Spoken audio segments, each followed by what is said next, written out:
Donc bonjour à tous, suite du débat de Quimperlé où j'avais été invité sur les algues vertes. À tout de suite. Ne vous faites pas avoir par le label haute valeur environnementale. Hein, ça c'est une tromperie. C'est une tromperie du ministère de l'Agriculture. Réagissez quand vous achetez un vin, ne prenez surtout pas, si c'était puisque c'est un élément publicitaire, renoncez à ce vin-là. Et et allez le dire à l'accueil du supermarché en disant je ne choisis pas ce vin-là parce qu'il est haute valeur environnementale. Quand vous aurez été 50 dans le magasin à le dire, il commencera à se passer quelque chose. Donc, oui, consommateurs, il y a des petites choses qu'on peut faire. Oui, pour les consommateurs, mais il y a une personne dans la salle qui voudrait parler aussi de l'influence sur le politique et du politique. Alors Yves, je m'adresse à toi en particulier. Dans ta dernière vidéo, tu as parlé d'influence politique et donc je vais citer Bertolt Brecht. Puisque le peuple vote contre le gouvernement, il faut dissoudre le peuple. Alors moi j'ai changé la phrase. Puisque le gouvernement vote contre le peuple, il faut dissoudre le gouvernement. Je continue. Yves, si tu vois ce que je veux dire, tu as dit si on ne peut pas changer le rapport à l'agriculture et les algues vertes et les orientations politiques, il faut changer les politiques. Je voudrais avoir ton point de vue sur cette phrase. J'entends là qu'il faut agir en tant que consommateur pour changer le système. Bien sûr, personne ne va dire le contraire. Et moi, dans la mesure du possible, je le fais. Y compris d'ailleurs pas seulement en me nourrissant, mais en me vêtissant. Ça, par exemple, même si je ne me vêtis pas avec mon sac quand même, c'est du chanvre. Par exemple, moi je fais la promotion du chanvre et du lin, qui ont fait la richesse de la Bretagne. Donc, incontestablement, les consommateurs ont leur rôle. Mais faire croire que ça suffirait pour changer, non. C'est vraiment là illusoire de penser que tous les consommateurs, les 50 ou 60 millions de Français, tout d'un coup changeraient et ce serait formidable et tout. On n'y arrivera pas. Pourquoi ? Parce que vous avez des personnes qui politiquement sont effectivement largement influencées dans leur choix et dans leur existence et qui continueront à manger du cochon, qui continueront à ne pas s'intéresser à des problèmes environnementaux. En plus, vous savez très bien qu'il y a aussi le rapport financier. C'est pas par hasard. J'entendais tout à l'heure que le Lidl était cassé de tous les côtés dans les zones de banlieue qui ont été l'objet d'émeutes. Et donc, eh bien, vous aviez des habitants qui disaient mais c'est ça pour nous, c'est là qu'on peut acheter moins cher. Et hélas, les gens qui en sont à acheter moins cher, ils ont d'autres préoccupations que de se dire est-ce que l'eau est de bonne qualité, est-ce que le cochon, il faut le manger ou pas le manger. Donc c'est aussi à ces questions-là qu'il faut répondre. Et c'est en ce sens-là que ces questions sont politiques. Je suis désolé de le dire clairement, je dis que la classe politique, vous l'avez vu dans le film, elle n'a pas de presse. Et encore, le film a été, il a bien fait, le film a été gentil. Le maire de Lyon, je peux vous dire qu'à l'Assemblée nationale, quand le film a eu lieu, je l'ai vu arriver au début du film. Alors on se serrait la main, on se connaît, mais bon, on se serre la main, non. Et tout de suite, je me suis dit, mais mon petit gars, t'as pas vu le film, toi ? Alors il s'est installé et tout, effectivement, il n'a pas vu le film. J'étais à côté de Morgan Large, à la séance où il apparaît, vous voyez laquelle, pas d'autopsie. Eh bien, il y a Morgan Large qui était à côté de moi qui me dit mais c'est pas Cosson qui s'en va. Ben, Cosson est sorti de la salle. Parce que c'était insupportable pour lui. Et c'est très bien que ce soit insupportable pour lui. Parce que c'est effectivement ce qui s'est passé. Donc, tant que la classe politique acceptera de telles compromissions, de telles actions qui dépassent toute abjection morale, enfin, comment peut-on dire à quelqu'un que l'on connaît, quelqu'un qui est considéré comme son ami, c'est son ami qui est mort, comment peut-on dire à sa veuve, bon non, pas d'autopsie, tu te rends compte, comment tu vas retrouver ton mari, ça va être difficile à faire des deuils et tout, jouer de ces arguments-là. C'est absurde, je suis désolé de le dire. Et quand vous avez des personnes politiques qui sont capables de jouer ce jeu-là, et tu l'as dit, toutes tendances politiques confondues, du moins dans ceux qui ont gouverné la Bretagne, effectivement, je dis qu'il faut jouer. Moi, je ne sais pas, je n'ai pas d'autre solution. Merci beaucoup, Mario. On va passer au troisième thème, population, agriculteurs, tous victimes. Et je vais poser la question à Philippe Grégoire en premier. C'est la prolifération des algues vertes a des impacts visibles pour la population, mais aussi un impact majeur sur la biodiversité et le vivant. On n'en parle pas beaucoup. Mais comment ces pollutions traduisent-elles aussi un monde agricole en souffrance? Alors, est-ce que vous pouvez remettre le schéma? Peut-être c'est maintenant que j'en parle ou pas? Ouais. Donc en fait, un monde en souffrance, oui. Alors ce qu'il faut faire attention, c'est faut pas accuser les agriculteurs pour croire que les agriculteurs sont responsables. Alors bien sûr, il y a les responsables, comme on l'a dit, qui sont à la tête, mais le schéma, il s'est enclenché, hein, et il y a eu une restructuration du monde paysan très fort, comme je l'ai dit, des années 60 aux années 80, de la coopération agricole, puisque maintenant c'est plus des coopératives, c'est des oligopoles multinationales. Et là où c'est plus grave, c'est qu'à partir des années 2000, on est passé à un autre stade, on est passé à la financiarisation. Et là, je vous fais voir, vous prendrez le temps de le lire, je ne vais pas vous donner tous les détails, je vais essayer d'aller vite comme ça, vous pourrez me poser des questions. En gros, si vous voulez, pour bien comprendre, vous connaissez SFR, Bouygues et Orange. Ben, c'est SFR, Bouygues et Orange. C'est trois grands patrons qui mangent ensemble au restaurant, et puis les petits paysans, c'est de la chair à canon. Vous prenez le lait, Sodial, Lactalis, sur 23 milliards, ils font 11 milliards tous les deux, sur la France. Lactalis, lui, il est sur tous les continents. Sodial, il a des structures à l'international. C'était normalement à l'origine une coopérative. Je pense que vous me poserez la question, ce qu'est le statut social de l'associé coopérateur. Donc en fait, ces deux-là, ils donnent le là, et c'est eux qui mettent le prix. Alors quand même, il faut savoir, Camille l'avait dit à juste titre, parce qu'on aurait presque oublié le plus important, c'est que tous ces organismes-là, ils viennent dans les exploitations, c'est eux qui décident, c'est des contrats léonins. J'ai eu l'occasion de faire passer les contrats à Inès Léraud et à Large Morgan, et on en est tombé des nues. Alors celui que j'ai eu le plus de mal à avoir quand même, pourquoi je vous donne ces informations-là, j'ai récupéré tous les contrats. Celui que j'ai eu le plus de mal à voir, c'est celui de la Copperle. Parce que là-bas, attention. Et donc, si vous voulez, il fait la facture. C'est lui qui décide des vides sanitaires dans les hors-sols. C'est lui qui fait la facture. C'est lui qui gère les importations et c'est lui qui gère les exportations. Là, en cogestion, bien sûr, avec les politiques. Donc, il y a deux acteurs majeurs sur le lait. Ce qui fait qu'il y a entente illicite sur l'achat dans les fermes de la matière première. Ils se font concurrence entre eux après quand ils ont des produits dans les rayons. Sodial a des produits, Candia, tout ça, là il va venir en concurrence avec Lactel. Mais dans les exploitations, en fait, ils ne considèrent pas qu'il achète des produits agricoles dans les fermes. Ils considèrent qu'on leur fournit du minerai. Vous voyez, ils nous traitent comme du minerai. Et ce qui leur permet de faire ça, c'est qu'ils sont à l'international. Donc ils peuvent dire, écoutez, monsieur, si vous n'êtes pas content, nous on en a en Allemagne, on en a en Hollande, on en a... voilà, c'est la libre circulation des biens, des hommes, des marchandises et des capitaux qui leur a permis de faire ça. Parce que ça, c'est pas illégal, hein, tous les montages qu'ils ont fait. Là, je vous ai mis qu'un schéma, parce qu'il y en a au moins 5-6 comme ça, avec toutes les startups.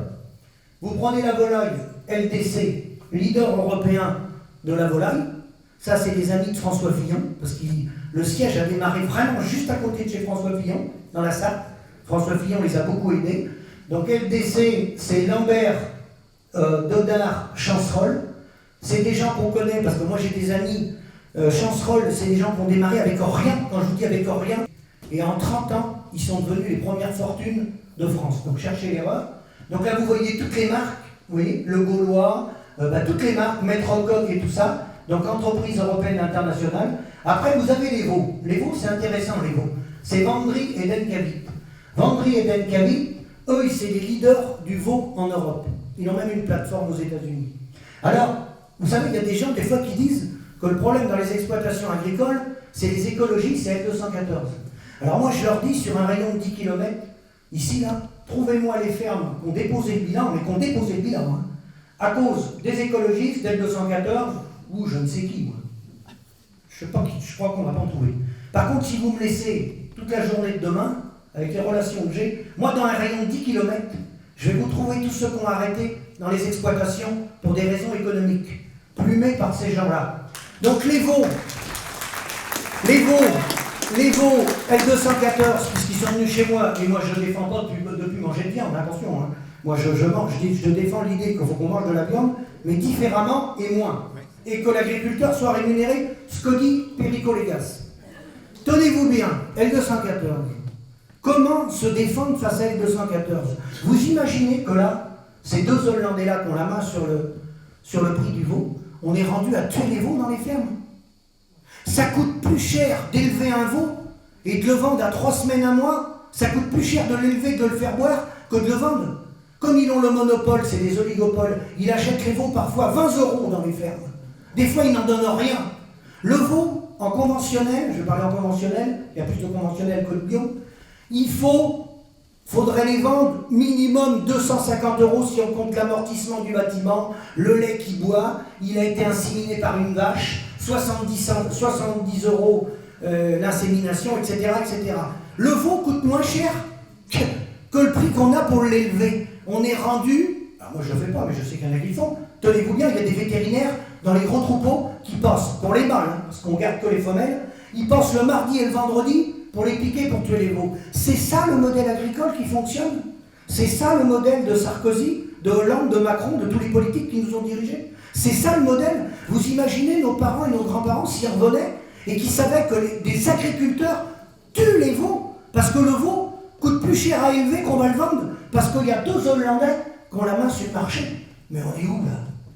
Donc je continue, la Copper, c'est chez vous. Vous savez qu'ils sont implantés en Chine quand même, vous savez tout ça. Vous savez qu'ils ont racheté l'entreprise à Douai-Clas, CRD, en Mayenne, qui est une entreprise qui fait toute la maintenance dans les élevages, tout ce qui est pompe à lisier, tout ça, parce qu'ils rachètent les sous-traitants. Vous le savez ça.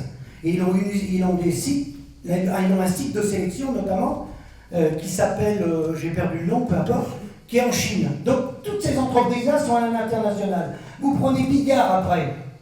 Alors Bigard, il a un point commun avec Lactalis, ils ne publient pas leurs résultats économiques. Eux, ils payent une amende, ils ont les moyens de payer l'amende, parce que c'est des privés, ils ne payent pas, ils ne publient pas leurs résultats économiques. Bigard, pareil, hein, il détient plus de 65% des abattoirs, il est en situation d'oligopole, il a passé un deal avec les gouvernements, tous les gouvernements. Les abattoirs municipaux qui ont été fermés, c'est un deal qui a été passé entre vos impôts, l'État et M. Bigard. Et quand il a un contrôle, parce qu'il faut qu'on parle des contrôles, quand on dit ces entreprises-là sont contrôlées, ils sont reconnus pour être eux-mêmes autocontrôle, c'est-à-dire qu'ils se contrôlent eux-mêmes. Et quand il y a un contrôle, tenez-vous bien, ils sont prévenus 30 jours avant.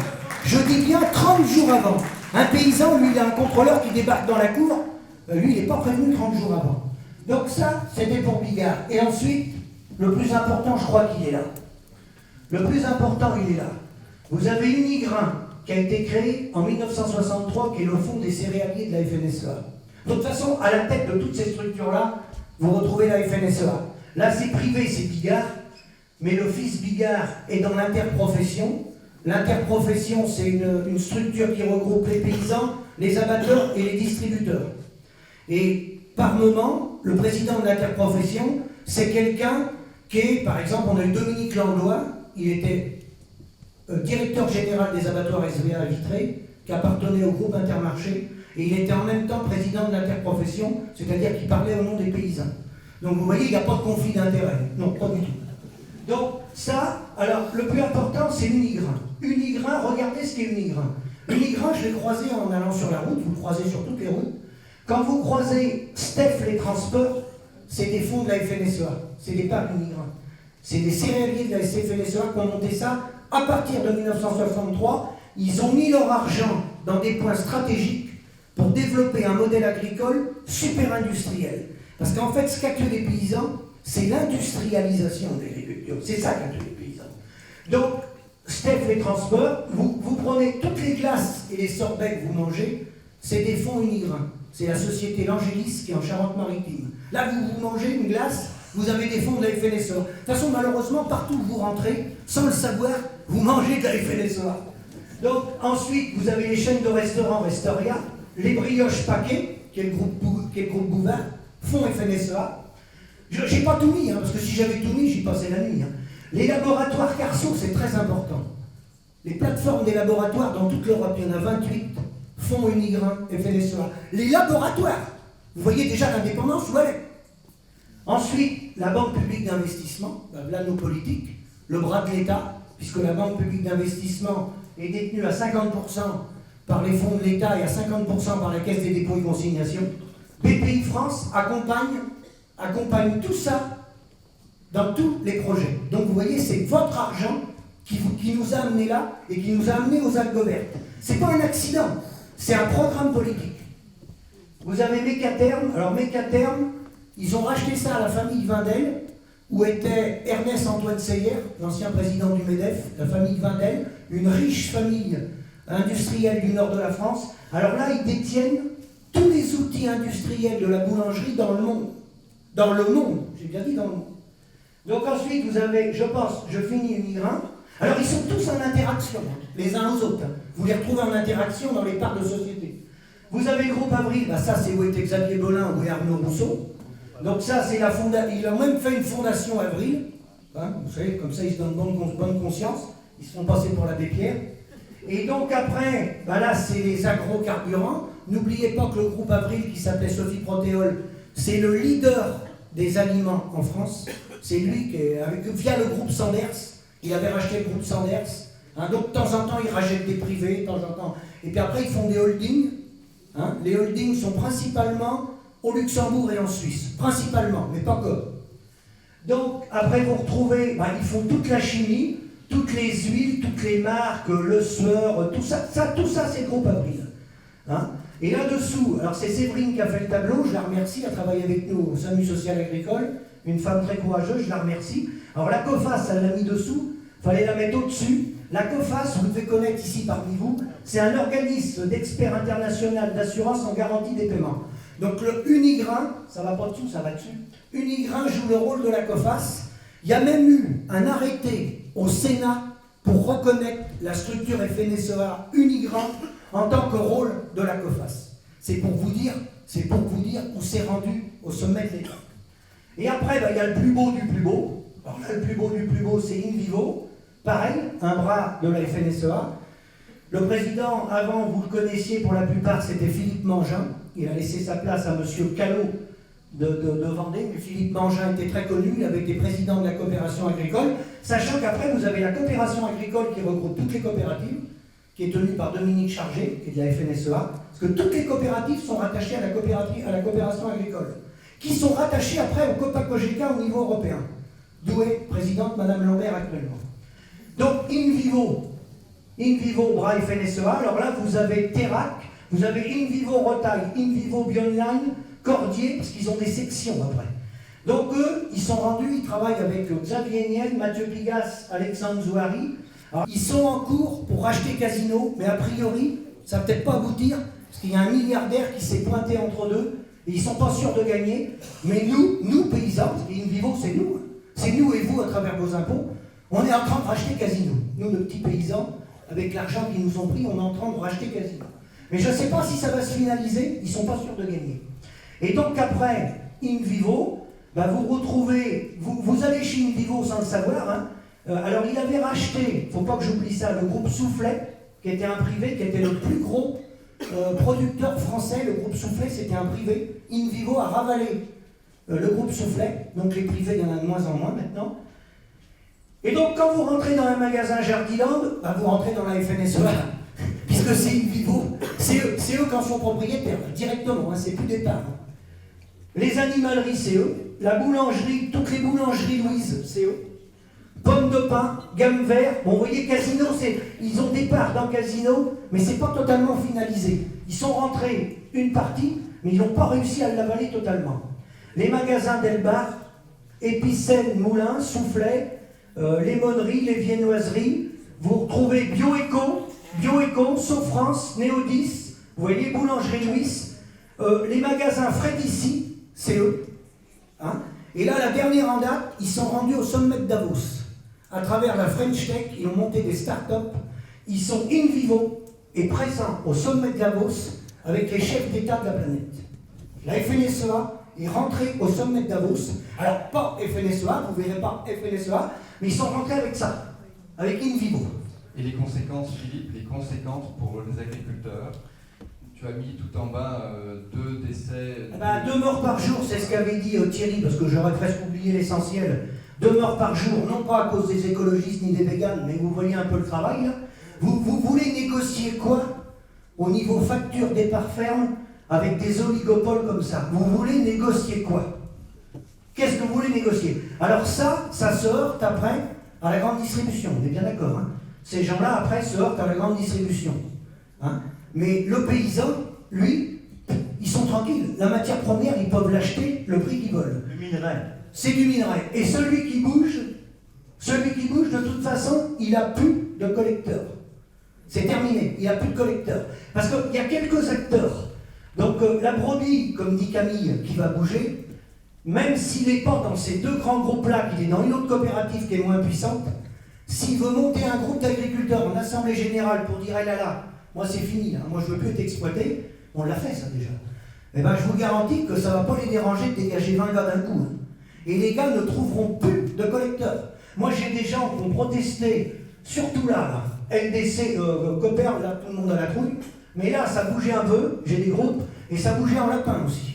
J'ai des gens qui ont bougé en lapin, et ils ont été obligés de s'arrêter parce que le problème qu'il y a, comme il y a un endettement moyen de 250 000 €, si vous contestez ces structures-là, ils ne vont plus vous collecter. Parce que nous, à Paris, c'était pas Le Foll, c'était encore Bruno Le... Non, c'était Stéphane Le Foll. On avait décidé de saisir le médiateur des contrats. Donc le médiateur des contrats, d'ailleurs le médiateur des contrats, il était en même temps dans une structure FNSEA, il était au HCCA, au Haut Conseil de la coopération agricole. Donc déjà, il n'y avait plus d'indépendance. Mais lorsqu'on y avait posé ce problème-là, il m'avait dit, écoutez, vous faites un groupe d'agriculteurs et vous allez en justice. D'accord? Très bien. J'ai dit, on va aller en justice. Alors, on fait du lait, des volailles, des veaux, tout ça, c'est des denrées périssables. D'accord? On va aller en justice, lui, il va arrêter de nous collecter. D'après vous, qui c'est qui va lâcher le premier? Le temps d'aller en justice, c'est 2 ans au bas mot, il va aller en cour d'appel, ça va être 5 ans. Le Crédit Agricole va nous appeler, ça ne va pas durer 2 ans, ça va durer 1 mois. Crédit Agricole va appeler, va dire, pardon monsieur, vous faites comment pour rembourser là? Et comme vous allez engager une procédure contre lui c'est le faiseur au niveau européen, il y a quelques petits acteurs à côté, mais les petits acteurs à côté, il n'y en a pas un qui va venir vous collecter. Hein. Parce que là, la pression qu'il va mettre, si les petits acteurs ils viennent vous collecter, lui il détruit le petit acteur. Hein. Donc l'autre il ne va pas bouger, hein. Personne ne va bouger. Donc vous vous retrouverez sans collecteur. Ça répond à la question d'Adam, comment se fait-il que vous ne bougez pas les paysans? La réponse elle est là. C'est que tout le monde est attaché. Et la grande différence avec ça, c'est que eux ils ont les marques. Lactalis, ils ont les marques. On avait des quotas laitiers, nous, avant, qui a été donné aux industriels. Imaginez-vous que Bruno Le Maire, en une nuit à l'Assemblée nationale, il a donné nos quotas laitiers à Lactalis et à Sodial. On avait des références, et le quota était rattaché à l'hectare de terre. Et il a donné, je dis bien le politique, a donné notre licence aux industriels. Et comme ils sont propriétaires de toutes les marques, nous, en fait, on n'a que du minerai. C'est là la différence avec un viticulteur, parce que moi je suis dans une zone viticole, il y a des AOC, chez nous on a le coteau du Léon, mais peu importe. L'AOC, elle est sur un territoire. Quand vous vous installez, vous faites du vin, vous mettez sur votre bouteille château machin, l'appellation n'appartient pas à la coopérative. Elle est délimitée sur un territoire avec l'INAO. Que là, eux, ils détiennent toutes les marques.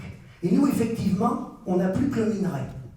On n'a plus que le minerai. Et Philippe, alors, qu'est-ce que tu vois comme échappatoire pour vous, les producteurs si effectivement vous êtes pieds et poings liés par ces structures qui vous obligent à vous taire et à travailler, on va dire, 7-7 et comme on sait très bien, du du matin au soir, surtout avec de l'élevage. Comment